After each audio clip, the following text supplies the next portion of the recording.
¿Qué es un expatriado para fines fiscales?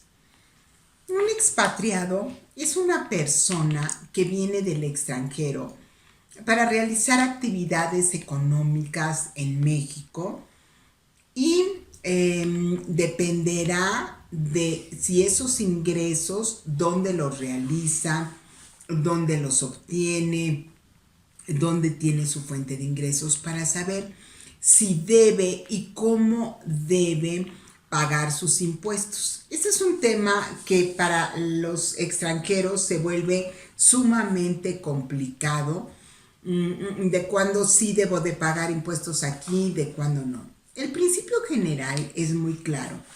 Todos los extranjeros tienen la obligación de cumplir con todas las leyes mexicanas.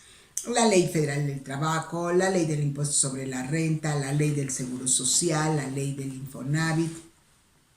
Ese es el principio general. Sin embargo, existe aquí un tema muy importante porque en materia fiscal, el residente en México, todos sus ingresos tienen la aplicación del impuesto sobre la renta. Y aquí, ¿cuándo es considerado un colaborador residente fiscal en México? Y esto es cuando tiene su casa habitación en México. Entonces, si tiene su casa habitación en México, todos los ingresos que tenga por arrendamiento, como trabajador, para todos los efectos de impuestos, él es un residente fiscal en México. Pero vamos a complicar este tema. ¿Qué pasa si nuestro colaborador, aparte de tener su casa habitación en México, sigue teniendo su casa en Estados Unidos o en Brasil o en Francia? Y entonces la definición de tener su casa habitación en México ya no es suficiente.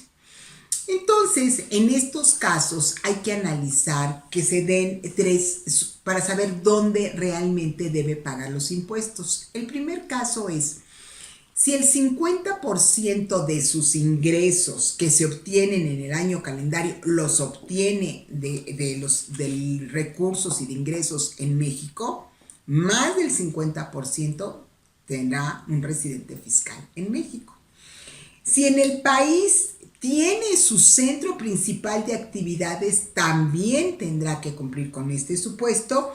Y las personas físicas de nacionalidad mexicana tienen que cumplir con los impuestos en México. Ahora bien, seguramente nuestros colaboradores les hablan y les dicen, oye, pero ¿cómo a mí me dijeron que me iban a aplicar la nómina espejo? ¿Y qué es la nómina espejo? La nómina espejo es para que el colaborador pueda seguir teniendo los beneficios que tiene en su país de origen. Si la empresa en la que fue enviado para acá, pero que está, por ejemplo, en Francia, y ahí le pagan todos sus ingresos, entonces en la nómina espejo, es decir, en la nómina en México, se aplicará todo lo que se refiere a salarios, a bonos, a pagos de ayuda para habitación, el pago de colegiaturas, la manutención en general, si le pagan vales, por lo que sea. Estos ingresos que fueron pagados en el extranjero para México, aquí se les aplicará, y eso es lo que se conoce como nómina espejo.